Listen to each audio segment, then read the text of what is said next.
दुनिया एक रंगमंच है और हम इस रंगमंच के कलाकार, और हमारे इस सब की जो डोरी है वो थामे रखता है वो दिग्दर्शक या वो निर्देशक जिसे हम ईश्वर कहते हैं। और जिसकी डोरी को वो ज़रा ज़ोर से खींचता है वही कलाकार सबके सामने आता है और अपनी कला का प्रदर्शन करता है। जी हाँ दोस्तों, यही तो ज़िंदगी है। ज़िंदगी जिंदादिली का नाम ही है और इसी तरह की कलाकारी बिखेरने का नाम है। और ऐसी ही तो कलाकारी लेकर हम आते हैं इस मंच पर, जिस मंच को कहते हैं वो मंच जहाँ मुलाकात होती है आपकी और हमारी, और हम कहते हैं धरती धोरारी। दर्शकों, स्वागत अभिनंदन आप सभी का आपके पसंदीदा कार्यक्रम धरती धोरारी में। मैं हूं आपके साथ आपका दोस्त अजहर, और आज बात कलाकारी की चल रही है तो दो अलग अलग पीढ़ियों के कलाकार हमने आपके बीच बुलाए हैं। जी हां, अंतर्राष्ट्रीय भांड कलाकार छगन लाल जी हमारे साथ मौजूद हैं आज, और बहुरूपिया जो कलाकार के रूप में इनकी पहचान है अंतर्राष्ट्रीय पटल पर। और आज इनके साथ इन्हीं के परिवार के एक वंशज, या यूँ कहूँ इनके पोते विक्रम भांड कलाकार, वो भी हमारे साथ हैं।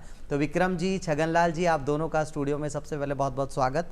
बहुत बहुत। और सर, आज हमारे जो आम दर्शक हैं, विक्रम जी, छगन जी, आप दोनों से ही मैं पूछना चाहूँगा। पहले छगन लाल, क्योंकि हमारे कहते हैं ना कि इतने अनुभवी व्यक्तित्व के धनी हैं और अंतर्राष्ट्रीय पटल पर बहुरूपिया जो ये कलाकारी है या भांड कला जो है, इसका न सिर्फ इन्होंने परचम ले रहा है बल्कि पूरी दुनिया से इस कला को अवगत कराया है।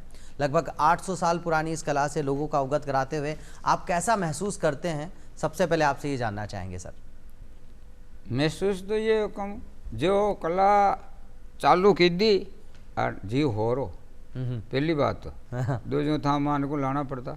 ये कला चालू भी पहले शुरू में बनायो मालन को सांग, सारे गम बट्टा गोभी का फूल नींबू नारंगी आंबी हलद नीला तुंता सोन खार संख्या की दड़ अदक दोनों पदक दोनों छोल कासरिया भिंडियाँ तुरैया मिर्चा बाड़ी का कराला जो सावज ले लो, आ जाओ आ जाओ आ जाओ आ जाओ। फिर बाद में पास दोबन को अजी सरकार यहाँ की दोबन से कपड़ा ना धुले, क्योंकि मेले कुचले पानी में डालकर कपड़े को गंदा बना देती है। सुबह में दिया करो हमें 8 बजे, सुबह शाम को 4 बजे पेश कर दूंगी। आपके कपड़े को फाड़ूंगा नहीं, तोड़ूंगा नहीं, बिगाड़ूंगा नहीं। दरियाओं के पानी में लगाकर एक फटकार लगाकर तार तार अलग कर दूंगी।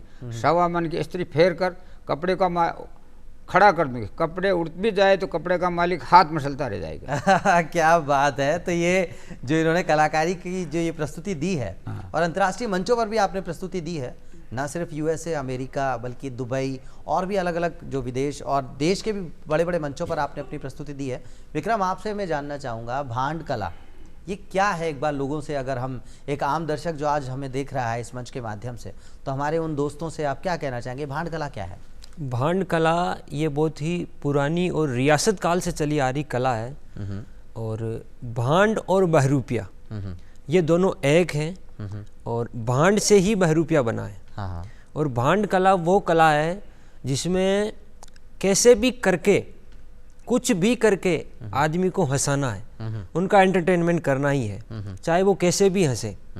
और उस जमाने की कलाएं, राजा और महाराजाओं को हंसाना बहुत बड़ी बात थी। तब से ये हमारा परिवार उसी दौरे से चला आ रहा है और हम पीढ़ी दर पीढ़ी इस कला को आगे बढ़ा रहे हैं। और भांड कला को मान लो यूं कि अलग अलग तरह के, जैसे अभी हमारे हिंदू धर्म में अलग अलग तरह की जातियां होती है जी, तो उन सभी जातियों में हम जाते हैं। जैसे शादी ब्याह हुए या कोई शुभ कार्य होता है, होली दिवाली के अवसर पर, तो उन सभी जातियों को वरदाना, उनको अलग अलग तरीके से उनको ऊंचा उठाना ताकि वो भांड को समझे। अलग अलग तरीके, जैसे कोई शादी ब्याह होती है तो उसमें हम जाते हैं तो कि भले जान मांडा जेत जान मांडा मांडान हवे बार बार नतका हवे तवार मनकने जनधन पर किए घर हुए आचार, गजरा फजरा घुमराई रणमल जोधा जान भिंद राजा भला बढ़िया महाराजा के मान, रण कंकण सु कंकण पुत्र बधाई चाग 3 दिन त्यागरा कोहरंक का राव। इस तरह से हम अपना अभिनय प्रस्तुत करते थे। वो देखते कि यार वाकई में भांड आया है।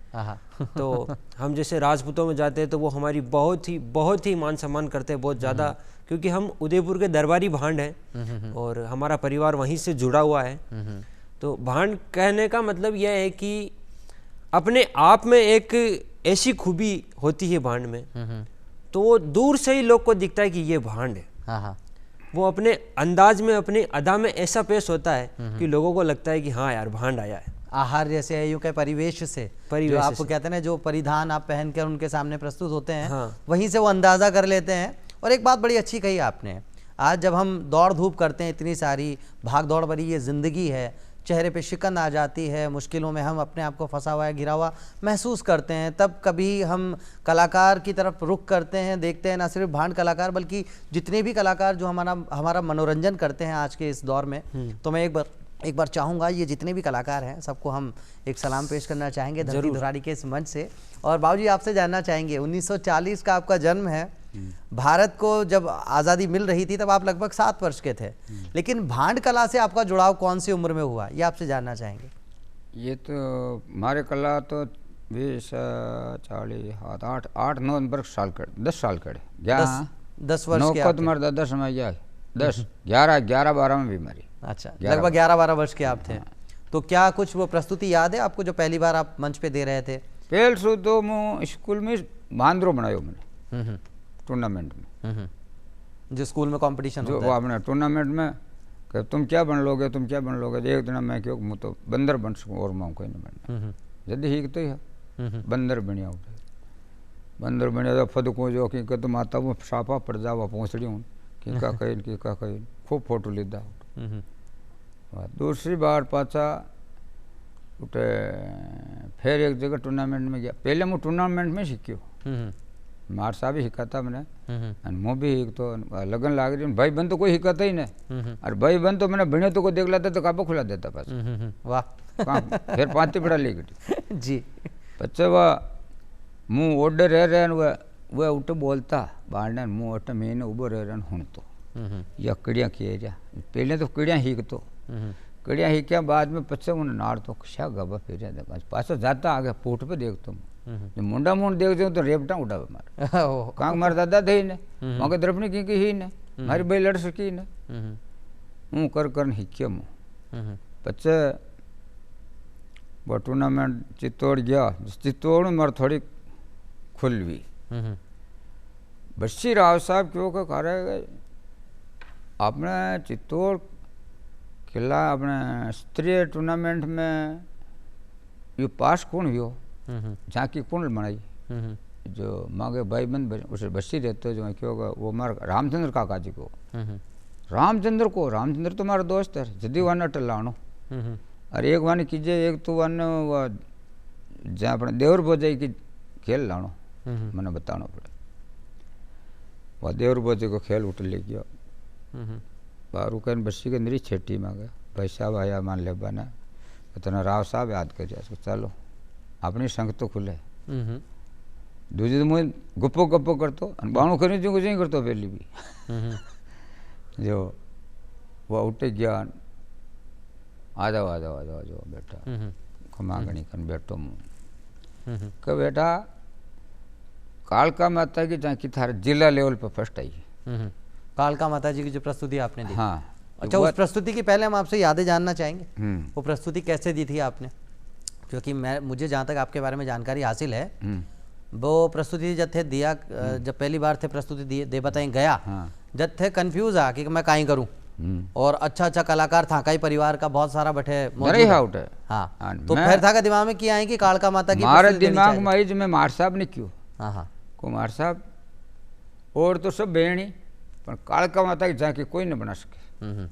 अरे यार बहुत बढ़िया मैं क्यों मुँह झांकी तो मुँह बनाना आपको हाड़ियाँ बढ़िया मान के कोई नहीं भाई देखो भाई उठे रोल भेजा कि सा हाड़ियाँ तू कैसी शाद मूल्य आऊँ मैं क्यों लटूड़िया लगानी डेकोरेशन पर कोई लगा दे वहाँ पर फर्स्ट आनी था मैं क्यों झांकी अपनी फर्स्ट ही आई वो मारे लगन लागी ने मुँह 2 दिन पहले वहाँ झांकी ने सब बढ़िया बनाना की। अब उठे चित्तौड़ ले गया जद्या गाड़ी मोटर ही कोई नहीं जद्या बेटे को मोटर घटे ही पहले बड़े गाड़ी में ले गया उठे और उठ गया वह झांकी ने उतार मैंने मेल वहाँ बैठ जाने 2 दिन केड़े हुआ तो प्रोग्राम तो वेशभूषा तो वजत्र ने घुसाड़ दी थी ऊपर लुगड़ा हुगड़ा नाच दा।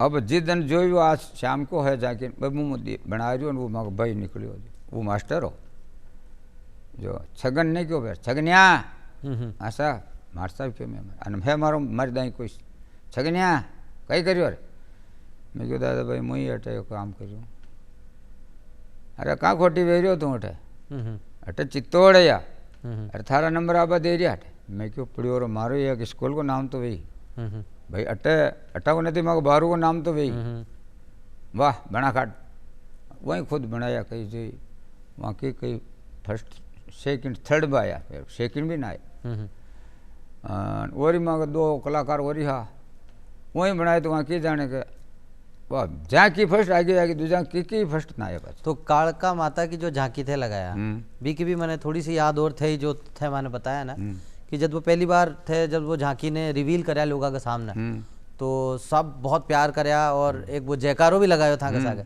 तो बी की याद भी बताओ ना कत्ती ताजा था का जहन में। वह झांकी मैं परचाऊ बनाई। हाँ परचा कबाड़ी पहले 2-3 दिन पहली तो परचान पतली डोरियान बना बनू उठ में एक पहली देखी कोई बनाई तकी जिन्हें देखी जी हाँ मुँह मार वो ही गयो वहाँ झांकी नाची कसकसान अटे दिया मेलबा का अटे तलवार ये हाथ में खप्पर सब बांधा बंदी कर पचा वो हाड़ियाँ उसी डेकोरेशन लगायो या अटे जाने के पग पग दीदो नीचे वो लाइट के तंबू खोलियो पड़ दो और टोटल में बोल कालिका मैया की जय बोल कालिका मैया आ गई आज तो स्कूल में वहीं के था वो हमारा भाई बंद गणा चीजिया देखो रे देखो ना गामड़ा में मोटो हो आज चित्तौड़ में फर्स्ट आयो हो मैं क्यों कहो तो मुँह ही करूँगा पहलो स्थान लिया था पहलो स्थान वही से अपना बहुत बढ़िया बाबूजी। तो पचे मार साहब ने ठेठ किला पे साइकिल पे बैठाने ली गया जितने साइकिल नहीं सी मोटर ही कोई मोटरसाइकिल कोई नहीं मार साहब ठेठ किला पे साइकिल पे बैठाने लिया चलो कालका माता को धोख देना।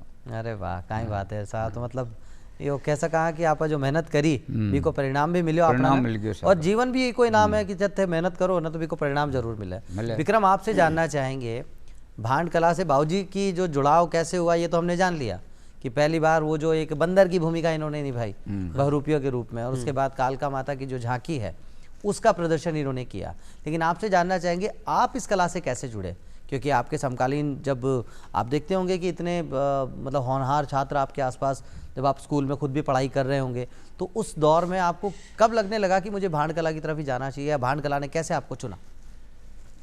जब मैं पढ़ाई करता था मैं छोटा था तो दादाजी क्या है कि गाँव में इस कला का प्रदर्शन किया करते थे तो ये जाते थे तब घर पे तैयारी करते थे कि मेरे को ये ड्रेसें लेनी है ये लेनी है। तो मैंने एक दिन इनके जो कपड़े देखे कॉस्ट्यूम देखी तो मैंने कहा ये क्या है ये क्या माजरा है ये क्या सिस्टम है। माला थी साधु का पोज बना रहे थे तो वैसे ही कपड़े थे। मैंने कहा ये क्या सिस्टम है तो इन्होंने कहा कि भाई ये हमारी कला है इसमें वैसा होता। तो मैंने कहा भी मेरे को देखनी ये क्या होता है कैसे क्या होता है इसमें सिस्टम। तो फिर इन्होंने कहा मेरे साथ चलना पड़ेगा तुझे। तो फिर मैं इनके साथ गया इन्होंने वैसा रूप बनाया इन्होंने दाढ़ी लगाई मूछें बनाई और फिर ये निकले बाजार में तो ये कैसे क्या करे तो मेरे लगन लग गई कर ऐसा का ऐसा रूप मुझे बनाना है और ऐसा का ऐसा प्रस्तुति मुझे देनी है। तो बस दिमाग में लगन लग गई मन में लगन लग गई। तो फिर दूसरे दिन मैंने कहा अब तो मैं बनूंगा ये।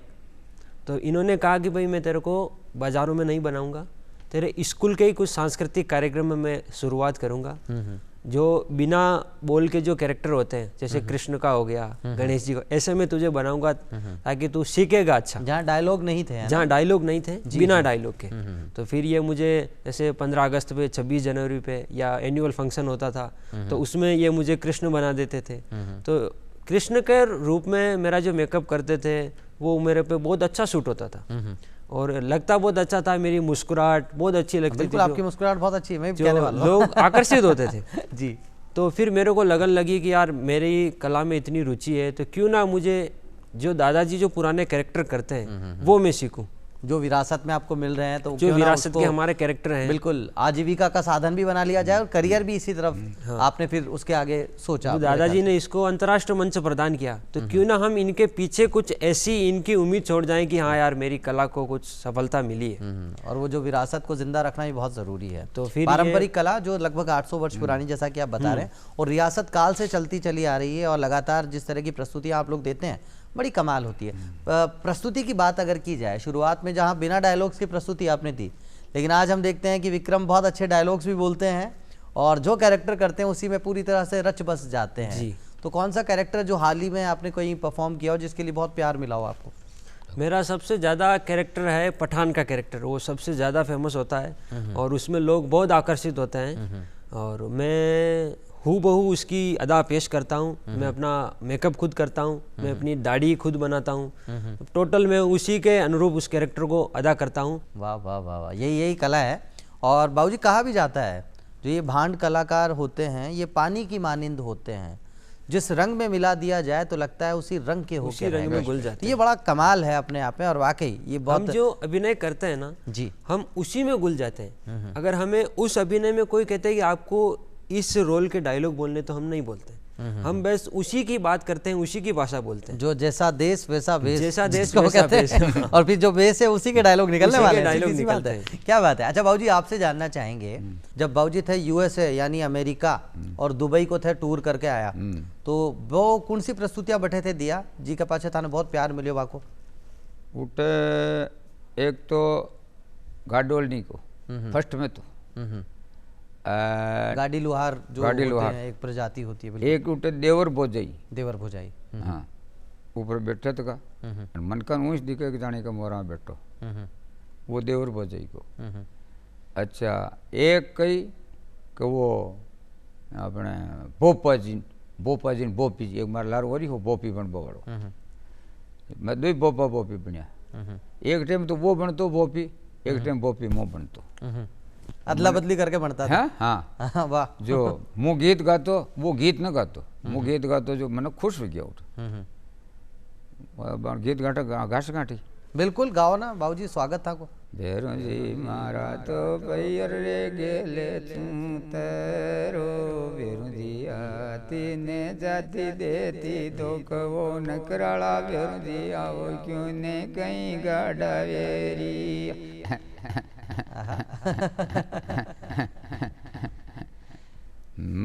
जिधर बोपा जी कहता अरे मुँह बाणू कोड़ा मारूं ठीक है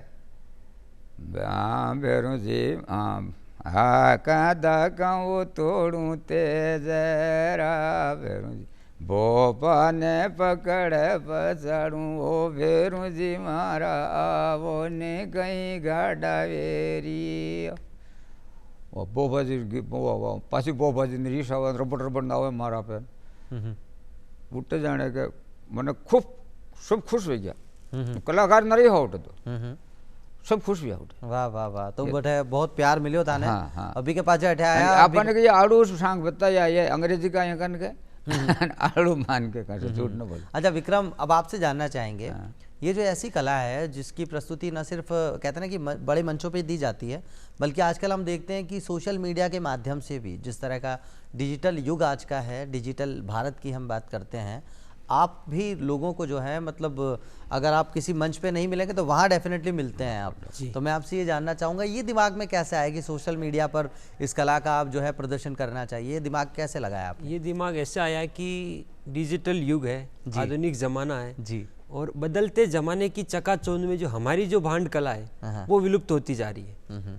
तो फिर मैंने जैसे मैं टीवी में देखता था बहुत सारे कोई इंटरव्यू आते थे, तो मैंने सोचा क्यों ना अपनी जो ये कला है उसको कभी टीवी में पेश किया जाए या कभी मीडिया में पेश किया जाए या किसी सोशल मीडिया पे अपलोड किया जाए, ताकि लोगों के पास नोटिफिकेशन मिले कि यार ये कला है, ये भी एक कला है, ये भी एक कला है। विक्रम, यहाँ मैं आपसे जानना चाहूँगा जी, हाल ही में अभी जवाहर कला केंद्र पे भी आपने एक प्रस्तुति भी दी और उसके बाद आपको वहाँ पे एक जो कहते हैं कि इनाम या यूं कहें कि पुरस्कृत भी आपको किया गया।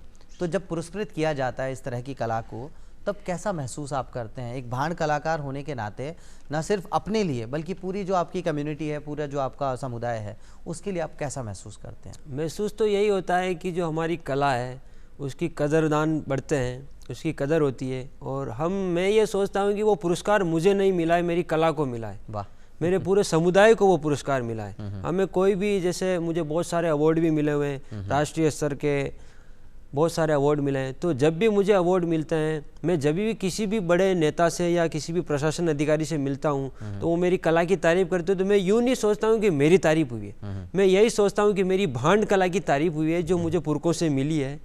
और इस कला की इतनी तारीफ हो रही है कि ये कला सजीव हो उठी है। वाह वाह वाह वाह वाह। और ये कला है भी ऐसी, जब आप किसी के समक्ष प्रस्तुति देते हैं तो न सिर्फ वो कला जिंदा होती है, बल्कि वो कहते हैं ना कि फनकार और सुनकार यानी कलाकार और उसके साथ साथ जो दर्शक है, दोनों का एक जो रिश्ता है ना, वो और भी गहरा होता दिखाई पड़ता है। अब बात करेंगे वापस एक बार फिर से बाबूजी से।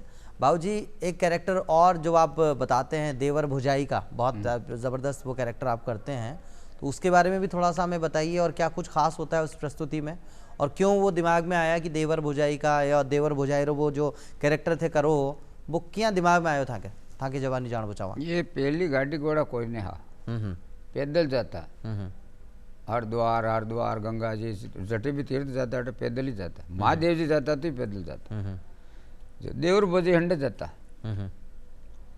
जो भोजे थाकती दिखती तो देवर को मोरा में बिठा लेता। अच्छा वहाँ में वो थाकती थी कि तो अरे मुझे तो चली हाल लेना थोड़ा हाल लेना, पचा पाचा अब कांटो भाग गयो, अब वो कांटो भाग गयो तो पग ठेवेगी, पचे मैंने बैठाने मोरा पे, पचे वो गीत गाता गयो, संग चलियो ने जाए मासूम लारा चलियो नहीं जाए, कांटो भागो रे देवरिया माँ से संग चलियो नहीं जाए। ये देवर है, मैं इसकी भोजाई हूँ। ये देवर बड़ा सत्यवान देवर है, सत्यवान देवर है, इसलिए मुझे कंधे पे उठा रखा है, और अल्लाह में रहता तो मेरे को घर में गाल लेता है। ये देवर सच्चा देवर है, इसलिए देवर भाई भी दोनों तीर्थ यात्रा को जा रहे पुष्कर जी के मेले। जय हिंद। जय हो, क्या बात है, जय हो, यही कहना चाहेंगे हम भी। और विक्रम, जब आप देखते हैं दादाजी इतनी एनर्जी के साथ आज 84 साल की उम्र में भी जो लगातार जो पूरी ऊर्जा के साथ में एक एक कैरेक्टर को प्रस्तुत करते हैं, तो आपके मन में भी आता है फिर कुछ और नवाचार करना चाहिए? जो विरासत में इतनी ज़बरदस्त कला आपको मिली है, उस कला के साथ क्या नए प्रयोग आप करते हैं? उसके बाद कौन से नए कैरेक्टर्स हैं जिनको आप डेवलप आपने किया है या और आप करना चाहते हैं, इस मंच के माध्यम से बताना चाहें? जैसे हमने इस कला में मैंने इनके साथ बहुत सारे कुछ सीखा भी है और लोगों को बहुत सारी चीज़ों में जागरूकता भी दी है। अच्छा। जैसे ये लोहारी बनते हैं और मैं गाडोलिया लोहार बनता हूँ, तो एक पति और पत्नी किस तरह से लड़ते हैं, लोहारी किस तरह से लड़ते हैं जी। वो हम लोगों के सामने एंटरटेनमेंट करते हैं। ओ बाबू क्या जा उरो क्या जा का फड़ा फना करा ले, आचे केरी कटो बना दियो, दातलिया बना दियो, जूना लोरो नो लो कर दियो। अब ये बोलते हैं यो मारो पहली वालो घर वालो, पहली वालो मरी गयो नो नातो की दो, 8 बोरी खांड की कड़े 40 लाख रोकड़ा दीदा। अब लोग हम दोनों दादा पोता आपस में एंटरटेनमेंट करते, लोग सोचते यार दादा पोता यार इस तरह से बात कर रहे हैं, वो बहुत खुश होते। और एक प्रस्तुति मैंने दी थी शिल्पग्राम उदयपुर में, मैं डाकू बना था और ये लोहारी बने थे। तो हमारा स्टेज पे प्रदर्शन था, वहाँ हमारे अधिकारी ने बहुत अच्छी सोच रखी थी कि जो बहरूपिया कला है उसको मंच दिया जाए। वाह। तो उन्होंने हमें मंच दिया था, तो हम दोनों ने डिस्कस किया था कि आज इस कला में ना डायलॉग बोला जाए, ना अपनी जो रूप है उसकी अदाकारी की जाए, हम कुछ नया करते ताकि लोगों को पता चले कि यह वाकई में यार भांड कला है। तो मैंने इनको कहा कि मैं आपको लूटने आऊँगा, एक डाकू लोहारी को लूटेगा और फिर आप ऐसा करना कि आप मुझे मारना, और लोगों को यह संदेश पर लगेगा कि डाकू उस जमाने में लूटने आते थे और आज जो ये डाकू है जो एक लोहारी से हार गया। तो वो हमने मंच पे वहाँ प्रस्तुत किया, पूरा अभिनय 5-7 मिनट का था वो। तो लोगों ने बहुत सराहना दी और डायरेक्टर साहब ने खुद खड़े होकर हमें पुरस्कार से अलंकृत किया। अरे वाह। तो वो मेरी लाइफ का बहुत अच्छा मतलब सीन था, बहुत अच्छा अभिनय था और मुझे खुद को अंदर से बहुत अच्छा फील हुआ कि यार वाकई में हमने ऐसे प्रस्तुति दी है जिससे हजारों की पब्लिक बहुत खुश हुई। वाह वाह वाह उस प्रस्तुति से। तो आप बता रहे हैं शिल्पग्राम में जिस तरह की प्रस्तुति आपने दी, न सिर्फ हमारे राजस्थान के जो दर्शक हैं बल्कि राजस्थान से बाहर भारत के और मुख्तलिफ जो हमारे राज्य हैं इनके दर्शक, और बल्कि मैं ये कहना चाहूँगा कि विदेशी पर्यटक तक इस कला से बहुत न सिर्फ बहुत खुश आप रिझाने में उन्हें कामयाब होते हैं बल्कि वो इस कला को बहुत प्यार करते हैं। तो जब किसी कहते हैं ना कि कलाकार को की खुराक ही शायद यही है कि वो एक सच्ची अच्छी तारीफ अगर मिल जाए तो बस उससे बेहतर क्या हो। शायद अगर वो एक ट्रॉफी ना भी मिले तो फिर दिल छोटा या मायूस नहीं होता, लेकिन एक सच्ची कलाकार को एक सच्चे तौर से तारीफ मिल जाए, तालियां वो मिल जाती हैं, तो उसके बाद सब कुछ मुकम्मल हो जाता है। तो बाबूजी और आपसे दोनों से पूछना चाहूँगा मैं, कोई ऐसा वाकया याद आता है जब जैसा कि आप बता रहे हैं कि वो जो खुद खड़े हो गए, कोई विदेशी पर्यटक है जिसने काफ़ी सराहा हो इसे, और कहते हैं कि भाषा का एक वो कहते हैं कि बैरियर है भाषा समझ में एक दूसरे की नहीं आ रही, बावजूद उसके कला समझ में पूरी आती है। जी। जिस तरह से म्यूजिक की बात करते हैं ना, म्यूजिक जैसे बाबूजी अभी गायन बाबूजी ने पेश किया, तो जो वो गायन सबको समझ में आता है, तो ये कला भी सबको समझ में आती है। जब आप कोई रूप धारण करते हैं, बहुरूपिया आप बनते हैं, तो समझ आ जाता है। तो कुछ ऐसा कोई वाकया याद आता है आपको? जी आता है। हम पश्चिम क्षेत्र सांस्कृतिक केंद्र की ओर से हमें गोवा लोक उत्सव में जाने का मौका मिला था। वाह। तो हम वहाँ गए थे, तो वहाँ बहुत सारे विदेशी, बहुत ज़्यादा संख्या में विदेशी मेहमान आए थे, पर्यटक आए थे, और वो वहीं होटल में ठहरे हुए थे। और हम रोज़ाना साढ़े 4 बजे अपने रूप में उस मेले में निकलते थे। तो वो रोज़ाना विदेशी पर्यटक हमारे साथ फ़ोटो लेते थे, और विशेषकर मेरे साथ, क्योंकि मैं जो रूप बनता था वो मैं उसी में डल जाता था। तो एक दिन मैं जोकर बना हुआ था। तो अब क्या है कि उनकी लैंग्वेज अलग होती है और हमारी लैंग्वेज अलग होती है। बिल्कुल।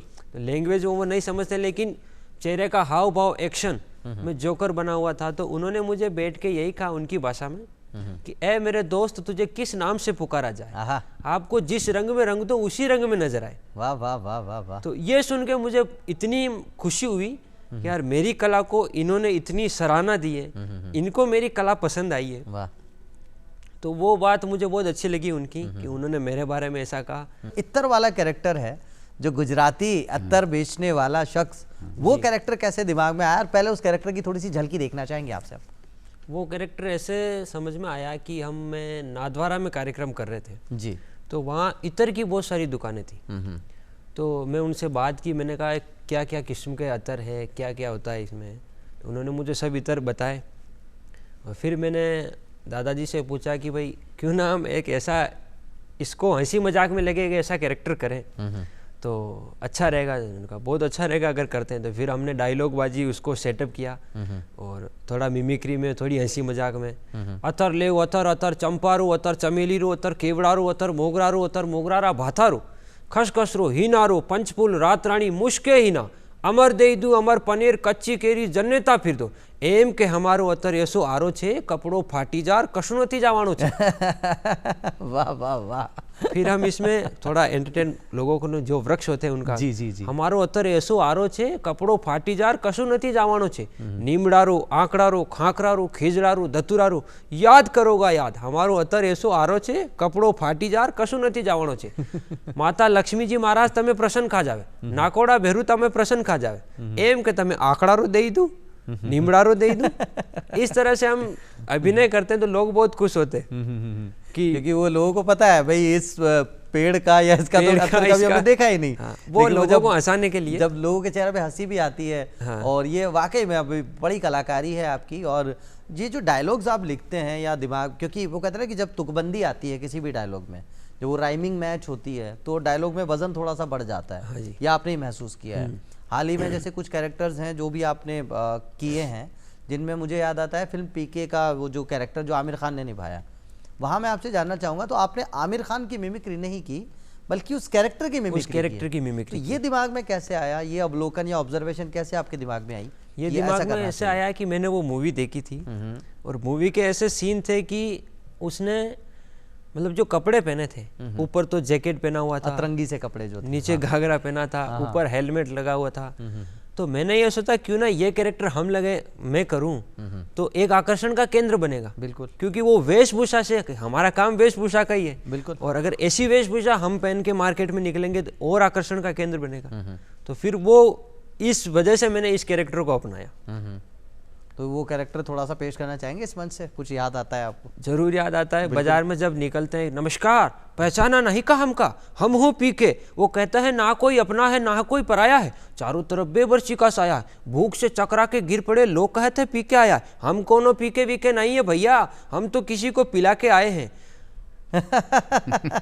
इस तरह से हम अभिनय करते हैं। वाह वाह। अच्छा बाबूजी, आपसे जानना चाहेंगे, आपकी बड़ी जो बहन है, आपकी दीदी, लगभग 5 साल आपसे बड़ी हैं, उन्होंने आपको पहली बार इस भांड कला में न सिर्फ आपको डायरेक्ट किया बल्कि आपको जो आपकी वेशभूषा कैसी होनी चाहिए, तो मैं था वो भी जानना चाहूँगा। जब पहली बार बथाने बताए भी इन कॉस्ट्यूम किया करे और परिधान पहनो है थाने, तो यहाँ किया था कि समझ में आई? क्योंकि वो जीजा कहती पहले वह देखती कहती तो वो पेड़ लेता से धीरे धीरे मुँह कदी ओडो वहाँ भाई बना हम नाड़ते रहते देखो ये नहीं जुड़े न जुड़े जुड़ जाते।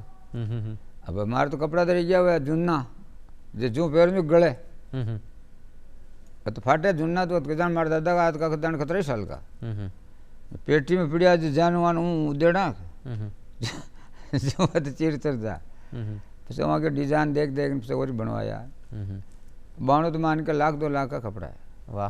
हाँ हाँ तो जब आप देखते हैं कि दादाजी ने जो है पिताजी को सिखाया, पिताजी से फिर आपने भी सीखा, आपका पूरा परिवार आज इसी जो जी, भान इसी कलाकारी कला में में ही कार्य करते महारत हासिल किए हुए हैं और लगातार अपना काम करते चले जा रहे हैं। लेकिन कहते हैं ना, जैसा कि मैंने बीच में बताया कि किसी भी कला का कोई उद्देश्य होता है। आपकी कला का उद्देश्य आपने बताया कि लोगों के चेहरों पर जो शिकन आती है उसे मुस्कुराहट में बदलने का आप काम करते हैं।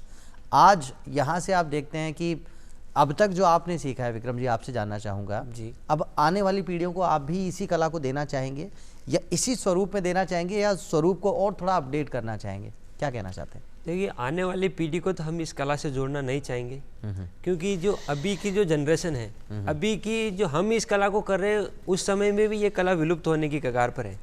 तो अब आने वाले समय में पता नहीं ये कला रहे या ना रहे। अगर हम भविष्य की इस कला की बात करें तो मुझे नहीं लगता है कि ये कला बची रहेगी, क्योंकि इस जमाने में भी ये कला बिल्कुल ढूंढने पर भी नहीं मिलती है, क्योंकि बदलते जमाने की चकाचौंध में विलुप्त हो रही है ये कला। तो ये कलाकार का दिल कहता है, ये कलाकार का एक दर्द है शायद, ये दर्द यही है लोगों कि तक पहुंचना चाहिए। कासे कहूँ किससे कहूँ मन अपने की बात, गूंगा को सपनों भयो सोच सोच रह जात। हम सोच से बहुत है कि हमारी कला को ये मुकाम मिलेगा, हम वहां जाएंगे, हमें ये प्लेटफॉर्म मिलेगा, बस सोच में ही रह जाते क्या कभी कभी आपने ये सोचा कि जिस तरह अभिनय भी इस कला में शामिल है, तो कभी अभिनय की तरफ निकला जाए, जहाँ पर हम देखते हैं कि मुंबई की माया नगरी है, या आजकल हम देखते हैं कि बहुत बड़े बड़े शूट जो हैं वो राजस्थान में भी होते हैं। तो क्या कभी ऐसा लगा कि न सिर्फ इस कला को साथ में लेते हुए और जैसे दूसरी जो कलाएं हैं उनके साथ भी सामंजस्य बिठाया जाए, क्योंकि अभिनय तो इसमें भी शामिल है, अभिनय को और थोड़ा सा बारीकी से सीखा जाए, उसके बाद उधर की तरफ कभी आता है दिमाग में ऐसा भी? आया है और हमने अभिनय भी किया है। जैसे रंगमंच होता है, रंगमंच के नाटक होते हैं जी, ज़्यादातर जवाहर कला केंद्र में प्रस्तुतियाँ होती रहती है। तो मैंने सर से भी बात की कि सर अब भांड कला को मौका नहीं मिल रहा है तो क्यों ना रंगमंच से ही इसको जोड़ दिया जाए, 1-2 प्रस्तुतियाँ रंगमंच में हो जाए। उसी प्ले में, मतलब कोई कैरेक्टर ऐसा प्ले हो। में, जैसे आप रंगमंच में कोई नाटक में कोई कैरेक्टर है वो हम कर लें, तो सर ने कहा हो जाएगा। तो फिर मैंने बहुत सारे उसमें कैरेक्टर भी किए और नाटकों में भी मैंने काम किया। और मुझे मतलब मेरा यही उद्देश्य है कि इस कला को किसी भी तरह से बचाना है, जीवंत रखना है, जीवंत रखना है। इसलिए मैंने इस कला पे फोकस किया, इस कला को सीखा, इस कला की बारीकी को जाना। अब आप देख लो कि मैं अपना कोई सा भी मेरे से मेकअप करवा लूँ, मेकअप का जो कीड़ा होता है ना वो मैं हूँ। कोई सा भी मेकअप करवा लो, मैं वो मेकअप में माहिर हूँ। अलग अलग तरह की मूछें बनाना, दाढ़ियाँ बनाना और दूसरों को मेकअप करना, मैं दूसरों का भी मेकअप कर लेता हूँ और खुद अपनी ड्रेस बनाना। तो कभी इस पर भी कुछ आपने लिखा कि जैसे आप जब हम देखते हैं कि बहुत सारे कलाकार जो वो छोटे छोटे बच्चे जो कभी जादू दिखाते हैं और वो कुछ मंत्र बुदबुदाते हैं, कुछ कहते हैं और फिर वो लाठी की मारते भी हैं, और एक अलग तरह की वो कलाकारी होती है जो हमें गली मोहल्ले में, मतलब एक तरीके से हम कह सकते हैं जब हम कहीं घूमने के लिए जाते हैं तो वहाँ की गली गली में हमें वो कला देखने को मिलती है। ठीक भांड कला भी वैसी है। तो कभी कोई इससे भी डायलॉग में या कहीं कुछ पिरोने की आपने कोशिश की? क्योंकि कलाकार तो जो कुछ कहना चाहता है कभी अपने अभिनय से कह देता है, कभी अपने वादन से, कभी अपने गायन से, तो कभी अपने डायलॉग से। तो कभी कोई संवाद आपने इसके ऊपर भी रचा? जैसे आप जादू की बात कर रहे हो तो मैं उसको मिमिक्री के माध्यम से जोकर का कैरेक्टर प्ले करता हूँ जी। तो उसमें मेरे डायलॉग होते हैं, मैं बोलता हूँ तो बहुत खुश होते हैं लोग कि कहता है जोकर ये सारा ज़माना, कहता है जोकर ये सारा ज़माना, आधी हकीकत आधा फसाना, चश्मा उतारो फिर देखो यारो, ये दुनिया नहीं ये चेहरा पुराना, ये दुनिया नहीं है ये चेहरा पुराना, अपने पे हंस के और जग को हंसाया और बन के जोकर मेले में आया, जीना यहाँ मरना यहाँ, इसके सिवा जाना कहाँ, ये मेरा गीत जीवन संगीत कल भी कोई दोहराएगा और जग को हंसाने ये बहरूपिया रूप बदल फिर आएगा। वाह वाह वाह, क्या बात है। तो जग को हंसाने बहरूपिया बार बार आएगा और बार बार आएगा, जरूर आएगा और ज़रूर आना भी चाहिए। तो क्या कुछ अभी दिमाग में चल रहा है, कुछ जो आप बता रहे हैं कि लगातार जो नवाचार भी किए हैं, कुछ कैरेक्टर्स भी डेवलप किए हैं, अब किस दिशा में आप देखते हैं इस पूरी कला को? अब क्या कुछ आपको लगता है कि और मुझे करना है, क्या कुछ लगता है आपको? जैसे मैंने बहुत बार देखा है कि अभी जो नई जनरेशन है वो जो कार्टून वगैरह होते हैं वैसे बहुत सारे चल रहे हैं, जैसे मोटू पतलू हो गए, जैसे बहुत सारे कार्टून, तो छोटे बच्चे क्या उनसे बहुत आकर्षित होते हैं। तो हमने वो कैरेक्टर भी इसमें इस कला में जोड़े। वाह। जैसे मोटू बन जाना, पतलू बन जाना, उनकी एक्शन करना, उनकी मिमिक्री करना, बच्चों को खुश करना। और बंदर का खासकर से बंदर के पोस्ट से लोग बहुत खुश होते हैं, छोटे बच्चे बहुत खुश होते हैं। तो हम 3 भाई हैं, हम तीनों भाई, वो बंदर बन जाता है, मैं जोकर बन जाता हूँ, एक जिंद बन जाता है, पिताजी कुछ और बन जाते हैं। ऐसे हम 5 मेंबर एक साथ अभिनय करते हैं और लोगों का मनोरंजन करते तो एक साथ अभिनय करना और उसके लिए काफी मतलब रिहर्सल भी करनी पड़ती होगी। जी, बहुत रिहर्सल काफी बाबूजी तैयारी भी बहुत सारी करनी पड़े जब ये कहता ही तो थासे में जान बचाओ फिर तैयारी थे ही कराओ या बच्चा मिलजुल के कर ले? ये कर ले। अच्छा, अरे वाह। विक्रम जी जो है मतलब पूरी तरह से कोच की भूमिका भी निभाते हैं इनका पापा ने मैंने जो इस कला को सीखा है, तो मैंने इस कला की बहुत खोज की है, तब जाके मैं एक भांड बनाऊं, तब जाके एक बहरूपिया बनाऊं। वाह। क्योंकि कहते हैं ना कि वो कि जो हम काम करते हैं उसके पीछे का हमें देखना चाहिए कि ये काम कैसे होगा। तो मैंने इस कला को सीखने के लिए दादाजी के साथ बहुत सारे ऐसे लम्हे गुजारे हैं जिससे मैं इस कला को सीखा हूँ कि वो कैसे मेकअप करते हैं, वो कैसे अपना तिलक बना रहे हैं, वो कैसे अपने चेहरे के हाव भाव कर रहे हैं, वो लोगों से कैसे एंटरटेनमेंट कर रहे हैं। और फिर मैं उन हाव भाव को देख के घर पे कांच के सामने मैं अपने मुंह के फेस को, फेशियल एक्सप्रेशन जो है वो मैं करता था। चेहरे के हाव भाव जो हैं उन्हें आप तब्दील करते हैं। मुझे लगता था तो कि जब आप नहीं चारों पांचों तैयारी करते हैं एक साथ जी, और कैरेक्टर्स आप बांटते हैं कि आपको ये करना है, आपको ये करना है, मुझे ये करना है, तो वो आप ही डिसाइड करते हो ऑलमोस्ट। लेकिन एक होता है ना कि जैसे किसी को कोई एक होता है कि वो पैदाइशी मतलब ये बहुत अच्छा करते हैं, कई कलाकार होते हैं ना, तो क्या लगता है आपको कि जब वहाँ से कुछ नवाचार करना हो, कोई प्रयोग करना है, तो कुछ प्रयोग भी आप करते हैं? क्योंकि अपने से बड़ों को सिखाना थोड़ा टेढ़ा काम है, आप उसको बड़ी आसानी से कर जाते हैं जैसा कि बाबूजी बता रहे हैं, तो वो आपके लिए कितना आसान या कितना मुश्किल होता है या कितना चुनौतीपूर्ण होता है? वो चुनौतीपूर्ण तो सर बहुत होता ही है, क्योंकि किसी भी इंसान को अगर हम किसी कैरेक्टर में ढालते हैं तो सबसे पहले तो उसके चेहरे के हाव भाव होना आवश्यक है और लगना भी चाहिए कि हाँ ये कैरेक्टर इस पे जम रहा है। जैसे रावण का पोज हो गया, अब मैंने मेरे पिताजी को रावण का पोज सिखाया था। हाँ, आपने सिखाया उनको? मैंने उनको सिखाया अरे था वाह। रावण बनना, कैसे रावण चलता है, कैसे उसकी अदाकारी होती है। जो रामानंद सागर जी की जो रामायण बनी थी ना, उसका जो रावण का कैरेक्टर था उसके हूबहू मैंने उनको एक्शन अदाकारी क्या सिखाया? थोड़ा सा हम भी यहाँ, और आपके पिताजी भी देख रहे होंगे तो वो भी फिर देखें कि भाई वाकई में आज कुछ राज पे से पर्दा हटने वाला है, तो क्या सिखाया आप थोड़ा सा बताना चाहेंगे? मैंने उनको बहुत सारे डायलॉग सिखाए कि चलता हूँ जब पृथ्वी पर, ये पृथ्वी भी थर्राती है, कांप उठते हैं तीनों लोग जब लंकाधिपति लंकेश की सवारी आती है। मैं ही ब्रह्मा, मैं ही विष्णु, मैं ही महेश कहलाता हूँ, तीनों लोक 14 भवन में राजा रावण नाम धराता हूँ। नाक कटी नकटी हुई, चेहरा लहू लुहान हुआ, बता बहन शूर्पणखा तेरा किसने ये हाल किया। अभी दंडक वन में जाता हूँ और तेरे नाक कान के बदले उस सीता का हरण करके लाता हूँ। जय शंकर की बम महेश। वाह, क्या बात है। दशानन का जो कैरेक्टर आपने किया है यहाँ पे बहुत ज़बरदस्त, और ये तो आपने सिखाया उनको जी, ये फिर उन्होंने आपके कहने पर आपके निर्देशन में उन्होंने किया। अच्छा, आपने अपने साथ कुछ और नवाचार क्या किए, जैसे कि आपने बताया, और ये जो पौराणिक जो हमारी जो कहते हैं ना कुछ कैरेक्टर्स ऐसे हैं, जैसे नारद जी का कैरेक्टर आपने किया, आपने बताया कि वहाँ भी वो संदेश देना भी आसान हो गया आपके लिए, और ऑब्जर्वेशन या उसके पीछे की जो लिखाई है ना वो बहुत ज़रूरी हो जाती है जी। जो डायलॉग्स आप लिखते हैं या जो आप महसूस करते हैं, ऑब्जर्व करते हैं, जैसे कोई कैरेक्टर होता है जो जिसके पीछे अपने आप एक कहानी है, जैसे जब हम नारद जी की बात जैसा कि शुरुआत में हमने की, उनका काम है एक जगह से दूसरी जगह जाकर संदेश देना। अगर मैं ये कहूँ तो शायद सही होगा कि पौराणिक काल की मीडिया की भूमिका वही निभाते थे, वही जाकर एक दूसरे के वो संदेश है वो उन्हें पहुँचाते थे। हाँ जी। तो मैं आपसे ये जानना चाहूँगा कि वो जो संवाद उसको लिखना ऑब्जर्वेशन के आधार पे वो कितना आपके लिए मुश्किल या आसान होता है, या उसकी जो तकनीक है वो क्या है, वो आपसे जानना चाहेंगे। वो बहुत ही कठिन होता था ये सब लिखना और इन सबको वाक्य में जमाना, और हिचकिचा भी आती थी कि क्या मैं बोलूँगा वो सही है क्या गलत है, लोगों को पसंद आएगा लोगों को पसंद आएगा नहीं आएगा, क्या वाकई में नारद जी ऐसे करते थे। तो फिर उन सबको देखकर ऐसा डायलॉग बनाना ताकि लोग खुश भी हो।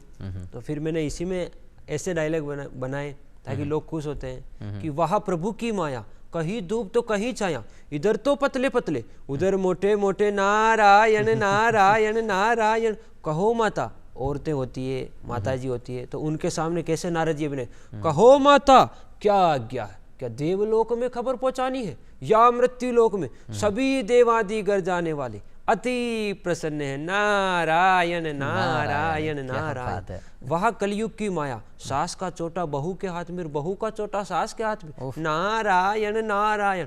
अब ऐसे डायलॉग बोलते तो जो औरतें होती है वो बहुत खुश होती है, हंसती हैं। नारद जी सही बात कहती है। क्योंकि ये होता है कि एक कॉमेडियन या एक जो व्यंग की शैली में हमें वो बातें कह जानी होती है जो लोग आसानी से एक दूसरे से नहीं कह पाते। सही। समाज की वो जो दशा है वो हम अपनी ज़बानी बताते हैं और लोग फिर मानते हैं कि हाँ ऐसा तो होता है। लेकिन मैं एक बात बड़ी जिम्मेदारी से बाबूजी थाने भी कहना चाहूँगा और विक्रम आपको भी कहना चाहूँगा, दिवंगत हमारे एक बहुत ज़बरदस्त stand up comedian Raju Srivastava ji जो इसी धरती धुरारी के मंच पे भी एक बार आए थे। अच्छा। उन्होंने ये की बात कही थी कि जिसकी हस्ती जिंदा है जिसकी मस्ती जिंदा है उसकी हस्ती जिंदा है, वरना तो इंसान ज़बरदस्ती जिंदा है। और आपने इस माध्यम से जिस जिंदा दिली के साथ लोगों के चेहरे पर मुस्कुराहट लाने का काम किया है, वाकई बड़ा ही काबिल तारीफ़ ये काम है। और हम बस यही कहना चाहेंगे लगातार इस काम को इसी ऊर्जा के साथ करते रहें। और बाबूजी अब था से वो जान बुचाऊँ लो, आज चालता चालता माँ का दर्शका ताई कोई डायलॉग या कोई अशो कोई संवाद थे बोल बचाओला ही मंच का माध्यम से, ताकि अपना जितना भी दर्शक है सबका सब चेहरा पे मुस्कुराहट लिया हुआ है, खुश हो जावे काई के बचाओला। Your honour once upon a time there was काल ग्रल घंटाघर चांदनी चौक शिवा संगी a song to understand honor after arrest for your imprisonment in accordance with IP section 5301 rupees habitually give to below advocate give mayor case I am Supreme Court। तो विक्रम आज आप क्या कहना चाहेंगे इस मंच के माध्यम से? मैं ये कहना चाहूँगा कि मैं आज जयपुर की धरा पे बैठा हूँ, तो मैं एक जयपुर के जो सेठ जी थे उनका मैं आपको एक किरदार उनका चित्रण सुनाता हूँ जी। अजी राम राम तो कल्या करो, मैं जयपुर रो सेठ करोड़ी मल बात करूँ छे, लेबा की टेम पे तो आवो जी सेठ जी, आवो जी सेठ जी, और देबा की टेम पे लाल पीली आग दिखाओ छे भगवान की दया से। देखिए आपनो टोटल हिसाब छे नुकड़ 32 लाख छियाना 6 पैको छे, जिमें मूल डूबे से डूबे लेकिन ब्याज को नहीं डूबनो छा। देखिए काका की दुकान है कानपुर, बाबा की दुकान है बॉम्बे, और मारो प्रोग्राम आज दूरदर्शन पे। हाँ सेठ जी देखिए हंसा ना करो, देखिए आपने डुप्लीकेट चश्मा लगाया, मेरा ओरिजिनल चश्मा है, 2.5 लाख रो चश्मा है, फ्रांस से जर्मन से विशेष कर बनवायो, क्योंकि देखिए एयर कंडीशन है, चारों तरफ से हवा लग रही। झूठ बोलूं नहीं, सच बोलने की आदत नहीं, धंधों देहला की नहीं और फुर्सत मिनट की नहीं। दादाजी की शादी में 2-2 मन का लाडू बनवाया, 3-3 मन की पूड़ी परोस दी, आटा छोड़ बाटा परोस दिया और 2 हलवाया ने भट्टी में जो रात ही 2.5 लाख रुपया कुत्तो लेर भागी। मैंने कहा भाग जा भाई रे, पीछा की क्या कमी कोनी। आपने देखिए 4-4 बैंक है जिनमें आवारा बैंक, धक्का बैंक, कंगाल बैंक, परेशान बैंक 24 ही घंटा खुला रहे, ठीक है फाटे की कोनी। भगवान को ठाट है, घर में खाट भी कोने भगवान की। जय गोपाल जी। बहुत खूब विक्रम, क्या बात है, बहुत कमाल किया आपका जो ये चित्रण जो आप करते हैं। और बाबूजी जो थे सब कुछ थे आने सिखाया हो ना, मैं यहाँ बहुत जिम्मेदारी से क्यों था ना कि थासु भी 4 कदम आगे विक्रम जी आज। ना विक्रम और छगनलाल जी अब हमारा पड़ गई बोल, हाँ बोल पड़ गई अपने तो। अब ये कि मैंने जो कला को सीखा है, तो मैंने जो जितने भी जो भांड के जो पुराने कैरेक्टर हैं उनको बहुत ही गहराई में उनका भी ऑब्जर्वेशन अच्छे बहुत ही ज्यादा, और मैंने सबसे पहले उन पुराने कैरेक्टरों से ही शुरुआत की थी इस कला की। उन कैरेक्टर्स को भी आपने पढ़ा है, उनका भी अध्ययन किया था, वाह कमाल है। और मैं ये बस यही चाहूँगा कि जिस तरीके से आपने और कैरेक्टर्स को पढ़ा है, जिस तरह से आपने अपने कैरेक्टर्स को गढ़ा है, ये पढ़ाई और ये गढ़ाई ऐसे ही चलती रहनी चाहिए। और आज आप दोनों का मैं बहुत बहुत धन्यवाद ज्ञापित करना चाहूँगा। आज आप दोनों इस मंच पे आए, छगनलाल जी जो एक अंतर्राष्ट्रीय भांड कलाकार हैं, और हमारे साथ विक्रम जो एक ज़बरदस्त उभरते हुए कलाकार हैं, और भांड कला या बहुरूपिया जो कलाकारी है उसमें लगातार अपनी छाप छोड़ते चले जा रहे हैं। आप दोनों का बहुत बहुत धन्यवाद। और बस, और दोस्तों अगले अंक में फिर करेंगे आपसे मुलाकात। तो आपने देखा आज कलाकारी से भर दिया हमने पूरे इस मंच को। अगले अंक में फिर होंगे कुछ कलाकार, कुछ होंगे हमारे साथी जिनसे करेंगे हम बातचीत। तब तक के लिए दीजिए इजाज़त अज़हर को। धन्यवाद।